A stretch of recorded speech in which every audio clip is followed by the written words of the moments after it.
ಇದಕ್ಕೆ ನಾನು ಜಿಲ್ಲಾ ಸಚಿವರಾದಂಥ ಪರಮೇಶ್ವರ್ ಮತ್ತು ಅವರ ತಂಡ, ಜಿಲ್ಲಾ ಅಧಿಕಾರಿಗಳು ಮತ್ತು ಸಿಇಒಗಳು ಮತ್ತು ಎಲ್ಲ ಅಧಿಕಾರಿಗಳು ಯಾರ್ಯಾರು ಶ್ರಮವನ್ನು ಪಟ್ಟಿದ್ದೀರಿ ಅವರೆಲ್ಲರಿಗೂ ಕೂಡ ಕರ್ನಾಟಕ ಸರ್ಕಾರದ ಪರವಾಗಿ ಒಂದು ಸಾಷ್ಟಾಂಗ ನಮಸ್ಕಾರಗಳನ್ನು ಅರ್ಪಿಸಲಿಕ್ಕೆ ನಾನು ಬಯಸ್ತಾ ಇದ್ದೇನೆ. ಪ್ರಜಾಪ್ರಭುತ್ವದ ವ್ಯವಸ್ಥೆಯಲ್ಲಿ ಶಾಸಕಾಂಗ, ಕಾರ್ಯಾಂಗ, ನ್ಯಾಯಾಂಗ, ಪತ್ರಿಕಾರಂಗ ಇವು 4 ಪಿಲ್ಲರ್ಗಳು. ಆ ಪಿಲ್ಲರ್ಗಳಲ್ಲಿ ನಾವು ಪ್ರಜಾಪ್ರಭುತ್ವ ವ್ಯವಸ್ಥೆಯಲ್ಲಿ ನಾವು ಶಾಸಕರು, ಮಂತ್ರಿಗಳು ಏನು ಮಾಡ್ತೀವಿ ಆ ತೀರ್ಮಾನಕ್ಕೆ ಕಾರ್ಯಾಂಗ ಅಧಿಕಾರಿಗಳು ನಿರ್ವಹಿಸಬೇಕು.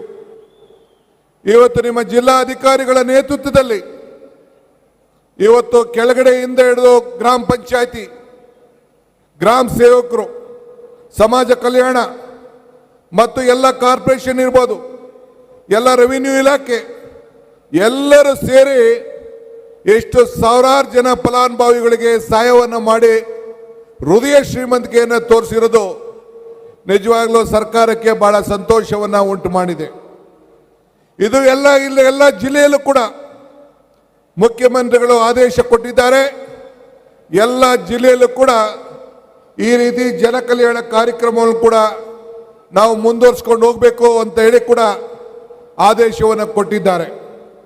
ಆದ್ದರಿಂದ ನಮ್ಮ ತುಮಕೂರಲ್ಲಿ ಪರಮೇಶ್ವರ್ ಅವರು ಎಲ್ಲ ಶಾಸಕರನ್ನ ವಿಶ್ವಾಸಕ್ಕೆ ತೆಗೆದುಕೊಂಡು ಅಧಿಕಾರಿಗಳ ಕೈಲಿ ಇಂಥ ಒಂದು ಪವಿತ್ರವಾದಂಥ ಕಾರ್ಯಕ್ರಮವನ್ನು ಮಾಡಿರೋದು ನಮ್ಮೆಲ್ಲ ಸಂತೋಷ. ನಾನು ಆಗಾಗ ತುಮಕೂರಿಗೆ ಬಹಳ ಸತಿ ಬರ್ತಾ ಇರ್ತೇನೆ. ಇತಿಹಾಸ, ಧಾರ್ಮಿಕವಾಗಿ, ಶೈಕ್ಷಣಿಕವಾಗಿ ಈ ಜಿಲ್ಲೆ ಬಹಳ ಪ್ರಸಿದ್ಧವಾದದ್ದು. ಮುಂದೆ ಬೆಂಗಳೂರು ಜಿಲ್ಲೆ ಆದಮೇಲೆ ಇದು ಈ ಜಿಲ್ಲೆಗೆ ಅತಿ ಹೆಚ್ಚು ಶ್ರೀಮಂತಿಕೆ ಮತ್ತು ಅಭಿವೃದ್ಧಿಯ ನೋಟವನ್ನು ನೋಡಲಿಕ್ಕೆ, ಬೆಳಲಿಕ್ಕೆ ಅವಕಾಶ ಇದೆ ಅನ್ನೋದನ್ನು ಈಗಾಗಲೇ ನಿಮ್ಮ ಜಿಲ್ಲಾ ಸಚಿವರಾದಂಥ ನಮ್ಮ ಪಕ್ಷದ ಹಿರಿಯ ನಾಯಕರಾದಂಥ ಪರಮೇಶ್ವರ್ ಅವರು ವ್ಯಕ್ತಪಡಿಸಿದ್ದಾರೆ. ಕೈಲಾಸ ದೊಡ್ಡದಲ್ಲ, ಕಾಯಕ ದೊಡ್ಡದ್ದು ಅನ್ನೋದನ್ನು ಈಗಾಗಲೇ ನಮ್ಮ ಹಿರಿಯರು ಎಲ್ಲ ಕೂಡ ಹೇಳಿದ್ದಾರೆ. ಬಸವಣ್ಣವರಾದಂಥ ಆದಮೇಲೆ ನಮ್ಮ ಶಿವಕುಮಾರ ಸ್ವಾಮೀಜಿಯವರು ಕೂಡ ಇದೇ ವಾದವನ್ನು ತಿಳಿಸಿದ್ದಾರೆ. ಅಕ್ಷರಾರ, ಅನ್ನ, ಆಶ್ರಯ ಇವೆಲ್ಲ ಕೂಡ ಲಕ್ಷಾಂತರ ಜನರಿಗೆ ಬದುಕಿಗೋಸ್ಕರ ಇವತ್ತು ನಮ್ಮ ಕಾರ್ಯಕ್ರಮಗಳನ್ನು ರೂಪಿಸಿದ್ದು ನಾವೆಲ್ಲ ಗಮನದಲ್ಲಿ ಇಟ್ಕೊಂಡಿದ್ದೇವೆ. ಇವತ್ತು ಈ ಒಂದು ಐತಿಹಾಸಿಕ ಕಾರ್ಯಕ್ರಮದಲ್ಲಿ ಜನರ ಬದುಕಿಗೋಸ್ಕರ, ಜನರ ನಾಡಿಯ ಗಮನದಲ್ಲಿ ಇಟ್ಕೊಂಡು ನಾವು 5 ಗ್ಯಾರಂಟಿಗಳನ್ನು ಕೊಟ್ಟು 56,000 ಕೋಟಿಗಳನ್ನು ಬಜೆಟ್ ಅಲ್ಲಿ ಇಟ್ಟು ಇವತ್ತು ಪ್ರತಿಯೊಬ್ಬರಿಗೂ ಕೂಡ ಇಡೀ ದೇಶಕ್ಕೆ ನಮ್ಮ ಗ್ಯಾರಂಟಿಯ ಶಕ್ತಿ ಏನು ಅನ್ನೋದನ್ನ ಎಲ್ಲ ಬಿಜೆಪಿ ಸರ್ಕಾರಗಳನ್ನು ಕೂಡ ನಮ್ಮ ಹತ್ರ ಕಾಪಿ ಮಾಡಿ ಅವರು ಕಾರ್ಯನಿರ್ವಹಿಸಿ ಇವತ್ತು ಜನರ ಬಗ್ಗೆ, ಜನರಿಗೆ ಸಹಾಯವನ್ನು ಮಾಡಲಿಕ್ಕೆ ಹೊರಟಿರೋದು ನಮಗೆ ಬಹಳ ಸಂತೋಷ. ನಮಗೆ 2 ಕೈಗಳಿದೆ. ಒಂದು ಕೈ ನಮ್ಮನ್ನ ನಾವು ರಕ್ಷಣೆ ಮಾಡ್ಕೊಳ್ಳೋದು, ಇನ್ನೊಂದು ಕೈ ನಮ್ಮನ್ನ ನಂಬಿದಂತ ನಿಮ್ಮನ್ನ ರಕ್ಷಣೆ ಮಾಡುವಂಥದ್ದು. ಆ ಕೆಲಸವನ್ನ ಈ ಸಂದರ್ಭದಲ್ಲಿ ನಾವು ಮಾಡ್ಕೊಂಡು ಬಂದಿದ್ದೇವೆ. ಆದ್ರಿಂದ 2 ಆಯ್ಕೆ, ಒಂದು ಕೊಟ್ಟು ಹೋಗೋದು, ಮತ್ತೊಂದು ಬಿಟ್ಟು ಹೋಗೋದು. ಹಿಂಗೆ ಕಾರ್ಯಕ್ರಮಗಳನ್ನು ಕೊಟ್ಟು ಹೋಗೋದು.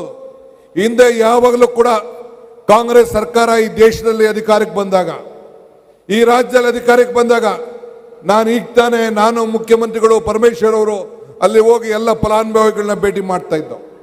ಒಂದು ಪಂಚಾಯತಿ ಚೇರ್ಮನ್ ಹೇಳ್ತಿದ್ದ, ನಮ್ಮ ಸಿಇಒಗಳು ಮತ್ತು DC ಅವರು ಪರಿಚಯ ಮಾಡ್ತಾ ಇದ್ರು, 5 ಕೋಟಿ ರೂಪಾಯಿ ವೆಚ್ಚದ ನರೇಗಾದಲ್ಲಿ ಕೆಲಸವನ್ನು ಮಾಡಿದ್ದೀನಿ ಅಂತ ಹೇಳ್ತಾ ಇದ್ದ.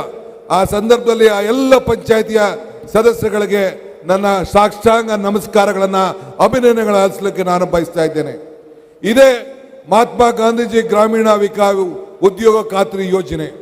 ಜನರಿಗೆ ಉದ್ಯೋಗವನ್ನು ಕೊಡಬೇಕು, ಜನರಿಗೆ ಜಮೀನನ್ನು ಕೊಡಬೇಕು. 94D ಅಡಿಯಲ್ಲಿ ಆ ಜಮೀನನ್ನು ಕಾಯಂ ಮಾಡಬೇಕು. ಏನು ನಮ್ಮ ಲಂಬಾಣಿ ಜನಾಂಗದ ಸ್ನೇಹಿತರಿದ್ದಾರೆ, ಅವರ ಜಮೀನನ್ನು ಸಕ್ರಮ ಮಾಡಲಿಕ್ಕೆ, ಅವರ ಭೂಮಿಯನ್ನು ಸಕ್ರಮ ಮಾಡಲಿಕ್ಕೆ ಅವ್ರಿಗೆಲ್ಲ ಹಕ್ಕು ಪತ್ರವನ್ನು 16 ವರ್ಷದಿಂದ ನೆನಗಿದು ಬಿದ್ದಂಥ ಕಾರ್ಯಕ್ರಮವನ್ನು ಇವತ್ತು ಕೊಟ್ಟದ್ದನ್ನು ನನಗೆ ಕಂಡು ಬಹಳ ಸಂತೋಷ ಆಯಿತು. ಹಿಂಗೆ ಇವತ್ತು 10 ಕಾರ್ಯಕ್ರಮವನ್ನ ಇವತ್ತು ಜನರ ಕಣ್ಣಿಗೆ ಸಾಕ್ಷಿಯಾಗಿದೆ. ನಾನು ಆಗಾಗ ಒಂದು ಮಾತು ಹೇಳ್ತಾ ಇರ್ತೀನಿ, ಅಕ್ಬರ್ಗೂ ಬೀರ್ಬಲ್ಗೂ ಒಂದು ಸಂಭಾಷಣೆ. ಅಕ್ಬರ್ ಬೀರ್ಬಲ್ ಕೇಳ್ದನಂತೆ, ಸತ್ಯಕ್ಕೂ ಸುಳ್ಳಿಗೂ ಎಷ್ಟೇ ಅಂತರ ಅಂತ. ಅವನು ಸ್ವಾಮಿ 4 ಬೆರಳು ಅಂತಂತೆ. ಹೆಂಗೆ 4 ಬೆರಳು ಅಂತಂದ್ರೆ, ಈ ಕಣ್ಣಲ್ಲಿ ನೋಡೋದಲ್ಲ ಸತ್ಯ, ಈ ಕಿವಿಲ್ ಕೇಳೋದೆಲ್ಲ ಸುಳ್ಳು, ಈ ಕಣ್ಗೂ ಕಿವಿಗೂ ನೋಡಿ 4 ಬೆರಳು ಅಂತ. ಹಂಗೆ ಕರ್ನಾಟಕ ಸರ್ಕಾರದ ಅಭಿವೃದ್ಧಿ 4 ಬೆರಳು ಅಲ್ಲಿ ಈ ಕಣ್ಣೇ ಸಾಕ್ಷಿ, ಈ ಕಾರ್ಯಕ್ರಮ ಸಾಕ್ಷಿ ಅಂತೇಳಿ ನನ್ನ ಎಲ್ಲ ಶಾಸಕರಿಗೆ ತಮಗೆ ಹೇಳಲಿಕ್ಕೆ ನಾನು ಈ ಸಂದರ್ಭದಲ್ಲಿ ನಾನು ಬಯಸ್ತಾ ಇದ್ದೇನೆ. ಬಂಧುಗಳೇ, ಈ ಜಿಲ್ಲೆಯಲ್ಲಿ 7 ಶಾಸಕರನ್ನ ಕೊಟ್ಟಿದ್ದೀರಿ. 7 ಶಾಸಕರನ್ನ ಕೊಟ್ಟು 136 ಸೀಟನ್ನ ಗೆಲ್ಲಿಸಿ ಈ ರಾಜ್ಯದಲ್ಲಿ ನಿಮ್ಮ ಸೇವೆಯನ್ನ ಮಾಡಲಿಕ್ಕೆ ಒಂದು ಅವಕಾಶವನ್ನು ಮಾಡಿಕೊಟ್ಟಿದ್ದೀರಿ. ಕಳೆದ ವಾರ, ಕಳೆದ ತಿಂಗಳು, ಈ ತಿಂಗಳ ಮಧ್ಯದಲ್ಲಿ ಇನ್ನ 2 ಸೇರಿಸಿ 138 ಸೀಟ್ಗೆ ನಮ್ಮನ್ನ ತೆಗೆದುಕೊಂಡೋಗಿದ್ದೀರಿ. ನಮಗೆ ಆತ್ಮಬಲ, ಧೈರ್ಯವನ್ನು ತುಂಬಿದ್ದೀರಿ. ನುಡಿದಂತೆ ನಡೆದಿದ್ದೇವೆ. ಪ್ರಾಮಾಣಿಕವಾದಂಥ ಸರ್ಕಾರವನ್ನ ಈ ರಾಜ್ಯದಲ್ಲಿ ಕೊಡ್ತಾ ಇದ್ದೇವೆ. ಪರಿಶುದ್ಧವಾದಂಥ ಆಡಳಿತವನ್ನು ಕೊಡ್ತಾ ಇದ್ದೇವೆ. ಬೆಂಗಳೂರಿಗೆ 70 ಕಿಲೋಮೀಟರ್ ದೂರ ಇದೆ. ಆ 70 ಕಿಲೋಮೀಟರ್ ದೂರ ಅಂತ ಈ ಜಿಲ್ಲೆ ಸುಮಾರು 150 ಕಿಲೋಮೀಟರ್ ಇಂದ ಇರುವಂತ ಜಿಲ್ಲೆ. ಈ ಜಿಲ್ಲೆಯ ಭವಿಷ್ಯ ಪರಮೇಶ್ವರ ನೇತೃತ್ವದಲ್ಲಿ ಅಭಿವೃದ್ಧಿಯ ಪಥಕ್ಕೆ ಕಳೆದ ವರ್ಷದಿಂದ ತೆಗೆದುಕೊಂಡು ಹೋಗಿ ಇಂಥ ಜನರ ಬದುಕಿನ ಅಭಿವೃದ್ಧಿ, ಪ್ರತಿಯೊಂದು ಕುಟುಂಬದ ಅಭಿವೃದ್ಧಿ, ಈ ದೇಶದ ಅಭಿವೃದ್ಧಿ ಅನ್ನೋದನ್ನು ನಾವು ಯಾರು ಕೂಡ ಮರೆಯಲಿಕ್ಕೆ ಸಾಧ್ಯ ಇಲ್ಲ. ಕೆಲವರು ನಮಗೆ ಅಭಿವೃದ್ಧಿ ಕೆಲಸ ಇಲ್ಲ ಹಣ ಇಲ್ಲ ಅಂತ ಕೆಲವರು ಚರ್ಚೆ ಮಾಡ್ತಾ ಇದ್ದಾರೆ. ವರ್ಷಕ್ಕೆ ಒಂದು ಕ್ಷೇತ್ರಕ್ಕೆ 250 ಕೋಟಿ ರೂಪಾಯಿ ನಮ್ಮ ಗ್ಯಾರಂಟಿಯಲ್ಲೇ ಅವರ ಬದುಕಿಗೋಸ್ಕರ ತಾಯಂದಿರು ಈಗ ತಾನೇ ನಾವು ಇಲ್ಲಿ ಗೃಹ ಜ್ಯೋತಿಯನ್ನು ಹಚ್ಚಿಸ್ತೋ, ಮನೆಯ ಜ್ಯೋತಿಯನ್ನು ಹಚ್ಚೋ, ಅನ್ನಭಾಗ್ಯವನ್ನು ಕೊಟ್ಟು ಆ ತಾಯಂದಿರಿಗೆ 2,000 ರೂಪಾಯಿ ತಿಂಗಳಿಗೆ ನಾವು 24,000 ರೂಪಾಯಿ ವರ್ಷಕ್ಕೆ ನಾವು ಕೊಡ್ತಾ ಇದ್ದೇವೆ. ಅಕ್ಕಿಯನ್ನು ಕೊಡ್ತಾ ಇದ್ದೇವೆ, ಜ್ಯೋತಿಯನ್ನು ಕೊಡ್ತಾ ಇದ್ದೇವೆ. ಹಿಂಗೆ ಎಲ್ಲ ಕಾರ್ಯಕ್ರಮ, ಎಲ್ಲ ನನ್ನ ತಾಯಂದಿರು ಎಲ್ಲಿಗೆ ಹೋಗ್ಲಿ ಉಚಿತವಾಗಿ ಪ್ರಯಾಣವನ್ನು ಮಾಡ್ತಾ ಇದ್ದಾರೆ. ಇದು ಅಭಿವೃದ್ಧಿ ಅಲ್ವಾ? ಸೊಸೆಯರಿಗೆ, ತಾಯಂದಿರಿಗೆ, ಅಕ್ಕದಿರಿಗೆ ಮನೆನ ಭಾಗ ಮಾಡ್ದು ಅಂತೇಳಿ ಕೆಲವರು ಟೀಕೆಯನ್ನು ಮಾಡ್ತಿದ್ರು. ಸಂತೋಷ, ನನಗೆ ನಂಬಿಕೆ ಇದೆ. ಆ ಟೀಕೆಗಳೆಲ್ಲ ಸಾಯ್ತವೆ, ಆ ಕೆಲಸಗಳು ಉಳಿತವೆ ಅಂತೇಳಿ ನಾನು ಹೇಳ್ತೇನೆ. ನಾನು ನೀರಾವರಿ ಸಚಿವನಾಗಿದ್ದೇನೆ, ಬೆಂಗಳೂರು ಸಚಿವನಾಗಿದ್ದೇನೆ, ಉಪಮುಖ್ಯಮಂತ್ರಿ ಆಗಿದ್ದೇನೆ. ನಿಮ್ಮೆಲ್ಲರ ಸಮ್ಮುಖಕ್ಕೆ ಈಗಾಗಲೇ ಎತ್ತಿನಹೊಳೆ ಯೋಜನೆಯನ್ನ ನಮ್ಮ ಅವಧಿಯಲ್ಲಿ ಜಾರಿ ತಂದು ಈ ತುಮಕೂರು ಜಿಲ್ಲೆಗೆ ಆ ನೀರನ್ನು ಹರಿಸುವಂತ ಕೆಲಸ ಮಾಡಬೇಕು ಅಂತೇಳಿ ಸಿದ್ದರಾಮಯ್ಯನವರ ನೇತೃತ್ವದ ಸರ್ಕಾರ ಪ್ರತಿಜ್ಞೆಯನ್ನ, ಸಂಕಲ್ಪವನ್ನ ಇವತ್ತು ಮಾಡಿದೆ. ಈಗಾಗಲೇ ನಾನು 30ನೇ ತಾರೀಕು ನಾನು ಪರಮೇಶ್ವರ್ ಅವರು ಆ ಬೆಳಗುಡ್ಲು ದೊಡ್ಡಬಳ್ಳಾಪುರಕ್ಕೆ ಭೇಟಿ ಕೊಡಬೇಕಾಯ್ತು. ಅಲ್ಲಿಂದ ಎಲ್ಲಿ ಮಧ್ಯದಲ್ಲಿ ಏನು ಅಡಚಣೆ ಇದೆ ಆ ಜಾಗಗಳಿಗೆ ಭೇಟಿ ಕೊಡುವಂಥ ಕಾರ್ಯಕ್ರಮ ಅನ್ಕೊಂಡಿದ್ದು. ಈ ಕಾರ್ಯಕ್ರಮ ಇರೋದ್ರಿಂದ ನಾವು ಅಲ್ಲಿಗೆ ಭೇಟಿಯನ್ನು ಕೊಡೋಕ್ಕಾಗಲಿಲ್ಲ. ಸದ್ಯದಲ್ಲಿ ಬಂದು ಈ ಎಲ್ಲ ವಿಚಾರಗಳನ್ನು ಚರ್ಚೆ ಮಾಡಿ ಎಲ್ಲ ಏನೇನು ಸಮಸ್ಯೆಗಳನ್ನು ಬಗೆಹರಿಸಬೇಕೋ ಅದನ್ನೆಲ್ಲ ಕೂಡ ಕೆಲಸವನ್ನು ಮಾಡಲಿಕ್ಕೆ ನಾನು ಪ್ರಯತ್ನವನ್ನು ಮಾಡ್ತೇವೆ. ನಮ್ಮ ಸರ್ಕಾರ ಉದ್ಯೋಗಗಳನ್ನು ಸೃಷ್ಟಿ ಮಾಡಬೇಕು. ಯಾರು ಮನೇಲಿ ಕೂತ್ಕೊಳ್ಬಾರ್ದು, ಯಾರು ಹಸ್ಕೊಂಡಿರಬಾರ್ದು, ಉದ್ಯೋಗ ಇರಬೇಕು. ಈ ಕೊಟ್ಟಂಥ ಕಾರ್ಯಕ್ರಮಗಳು ಈಗ ಹಿಂದೆ ನೀವು ಇತಿಹಾಸ ತೆಗೆದುಕೊಳ್ಳಿ.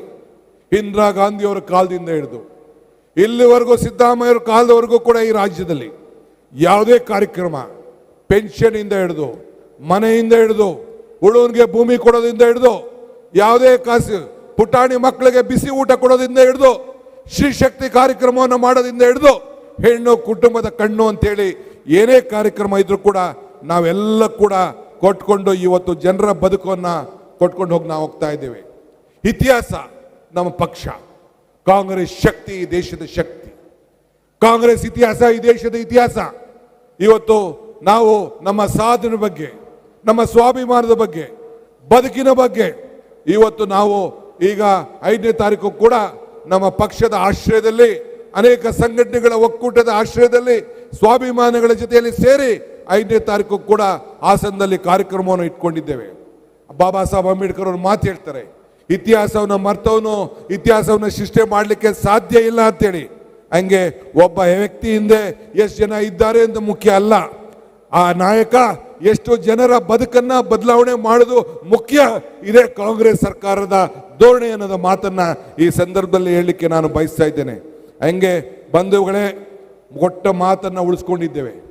ನಾನು ಆಗಾಗ ಒಂದು ಮಾತು ಹೇಳ್ತಾ ಇರ್ತೇನೆ, ದೇವರು ವರನೂ ಕೊಡುದಿಲ್ಲ, ಶಾಪನೂ ಕೊಡುದಿಲ್ಲ, ಅವಕಾಶ ಮಾತ್ರ ಕೊಡ್ತೇನೆ ಅಂತೇಳಿ. ಹಂಗೆ ಅವಕಾಶ ಕೊಟ್ಟಂತ ನಿಮಗೆ ನಮಗೆ ನಿಮ್ಮ ಸೇವೆಯನ್ನು ಮಾಡಲಿಕ್ಕೆ ನಾವು ಖಂಡಿತ ಮುಂದುವರ್ಸ್ಕೊಂಡು ಹೋಗ್ತೇವೆ. ಇವತ್ತು ತಾವೆಲ್ಲ ಸೇರಿ ನಮಗೆ ಬೆಂಬಲವಾಗಿ ನಿಂತಿದ್ದೀರಿ. ನಿಮ್ಮ ಆಶ್ರಯ ಮುಂದುವರಲಿ. ಒಂದು ಬಲಿಷ್ಠವಾದಂಥ ಸರ್ಕಾರ ಇದೆ. ನನ್ನ ಎಲ್ಲ ವಿರೋಧ ಪಕ್ಷದ ನಾಯಕರುಗಳಿಗೆ ಹೇಳೋದಿಷ್ಟೇ, ನಮಗೆ ಜಾತಿ ಧರ್ಮ ಪಕ್ಷ ಭೇದ ಇಲ್ಲ. ಜನರ ಕಲ್ಯಾಣ ಮುಖ್ಯ. ಎಲ್ಲರನ್ನು ಒಟ್ಟಿಗೆ ತೆಗೆದುಕೊಂಡು ಹೋಗುವಂಥ ಕೆಲಸವನ್ನು ಮಾಡ್ತೇವೆ. ನೀವು ನಾವೆಲ್ಲ ಸೇರಿ ಒಟ್ಟಿಗೆ ಈ ರಾಜ್ಯದ ಜನತೆಗೆ ಬುದ್ಧಿಯನ್ನ ಕಲಿಸುವಂಥದ್ದು ಏನು ಅವಶ್ಯಕತೆ ಇಲ್ಲ. ಜನರು ಬಹಳ ಪ್ರಜ್ಞಾವಂತಿದ್ದಾರೆ, ವಿದ್ಯಾವಂತರಿದ್ದಾರೆ, ಬುದ್ಧಿವಂತರಿದ್ದಾರೆ. ಯಾವಾಗಲೂ ಕೂಡ ಅವರು ನಮಗೆ ಆಶ್ರಯವಾಗಿ ನಿಂತ್ಕೊಳ್ತಾರೆ. ಮರಕ್ಕೆ ಬೇರೆ ಎಷ್ಟು ಮುಖ್ಯನೋ ಮನುಷ್ಯಗೆ ನಂಬಿಕೆ ಕೂಡ ಅಷ್ಟೇ ಮುಖ್ಯ. ಹಂಗೆ ನಮಗೆ ನಿಮ್ಮ ಬಗ್ಗೆ ಅಪಾರವಾದಂಥ ನಂಬಿಕೆ, ಬಡವರ ಕಲ್ಯಾಣದ ಬಗ್ಗೆ ನಂಬಿಕೆ, ಜಾತ್ಯತೀತ ವ್ಯವಸ್ಥೆ ಬಗ್ಗೆ ನಂಬಿಕೆ, ಸಂವಿಧಾನದ ಬಗ್ಗೆ ನಂಬಿಕೆ. ಅದನ್ನು ಒಟ್ಟಿಗೆ ಸೇರಿ ನಾವು ಮಾಡಿಕೊಂಡು ನಾವು ಹೋಗೋಣ. ಇನ್ನು ಬಹಳ ವಿಚಾರಗಳು ಬೇರೆ ಸಂದರ್ಭದಲ್ಲಿ ನಮ್ಮ ನಾಯಕರುಗಳು, ಮುಖ್ಯಮಂತ್ರಿಗಳು ಮತ್ತು ಅನೇಕ ನಾಯಕರುಗಳು ಮಾತಾಡೋರಿದ್ದಾರೆ. ತಾವೆಲ್ಲ ಇಷ್ಟು ದೊಡ್ಡ ಸಂಖ್ಯೆಯಲ್ಲಿ ಪಾಲ್ಗೊಂಡಿದ್ದೀರಿ. ಮತ್ತೊಮ್ಮೆ ನಾನು ನನ್ನ ಜಿಲ್ಲಾ ಡೆಪ್ಟಿ ಕಮಿಷನರ್ಗೆ ನನಗೆ ಬಹಳ ಆತ್ಮೀಯರವರು, ಉತ್ತಮವಾದಂಥ ಕೆಲಸವನ್ನು ಮಾಡಿ ಇಡೀ ರಾಜ್ಯಕ್ಕೆ ಒಂದು ಮಾರ್ಗದರ್ಶನದಲ್ಲಿ ಅವರು ಸಿಇಒ ಅವರಿಬ್ಬರು ಸೇರಿ ಉತ್ತಮವಾಗಿ ನಮ್ಮ ಪರಮೇಶ್ವರ್ ಅವರ ಮುಖಂಡತ್ವದಲ್ಲಿ ಅವರ ಟೀಮ್ ಎಲ್ಲ ಸೇರಿ ಚೆನ್ನಾಗಿ ಕೆಲಸ ಮಾಡಿದ್ದಾರೆ. ಸರ್ಕಾರ ಸಂಪೂರ್ಣವಾಗಿ ಅವರಿಗೆ ಅಭಿನಂದಿಸ್ತದೆ ಅನ್ನೋ ಮಾತನ್ನು ಹೇಳಿ ನನ್ನ ಮಾತನ್ನು ಮುಗಿಸ್ತೇನೆ. ಜೈ ಹಿಂದ್, ಜೈ ಕರ್ನಾಟಕ. ಡಿ.ಕೆ. ಶಿವಕುಮಾರ್ ಸರ್ ಅವರಿಗೆ ಧನ್ಯವಾದಗಳು. ಈಗ ಡಾಕ್ಟರ್ ಜಿ ಪರಮೇಶ್ವರ ಹಾಗೂ ಶ್ರೀ ಕೆ.ಎನ್. ರಾಜಣ್ಣ ಅವರು ಉಪಮುಖ್ಯಮಂತ್ರಿಗಳಿಗೆ ತುಮಕೂರು ಜಿಲ್ಲಾ ವತಿಯಿಂದ, ಜಿಲ್ಲಾಡಳಿತದ ವತಿಯಿಂದ ಗೌರವಾರ್ಪಣೆಯನ್ನು ಮಾಡಲಿದ್ದಾರೆ. ಸರ್ಕಾರ ಸದಾ ನಿಮ್ಮೊಂದಿಗಿದೆ, ಯಾವುದೇ ರೀತಿಯಾದಂತಹ ಚಿಂತೆ ಬೇಡ, ಸಮಾಜದ ಕಟ್ಟಕಡೆಯ ವ್ಯಕ್ತಿ ಮುಖ್ಯ ವಾಹಿನಿಗೆ ಬರುವಂತಹ ನಿಟ್ಟಿನಲ್ಲಿ ಅಹರ್ನಿಶಿ ಕೆಲಸವನ್ನು ಮಾಡುತ್ತೇವೆ ಅನ್ನುವಂತಹ ಭರವಸೆ ಮಾತುಗಳನ್ನು ಶ್ರೀ ಡಿ.ಕೆ. ಶಿವಕುಮಾರ್ ಅವರು ತಿಳಿಸಿದ್ದಾರೆ. ನಾವೆಲ್ಲರೂ ಸಹ ಜೋರಾದ ಚಪ್ಪಾಳೆಯೊಂದಿಗೆ ಶ್ರೀ ಡಿ.ಕೆ.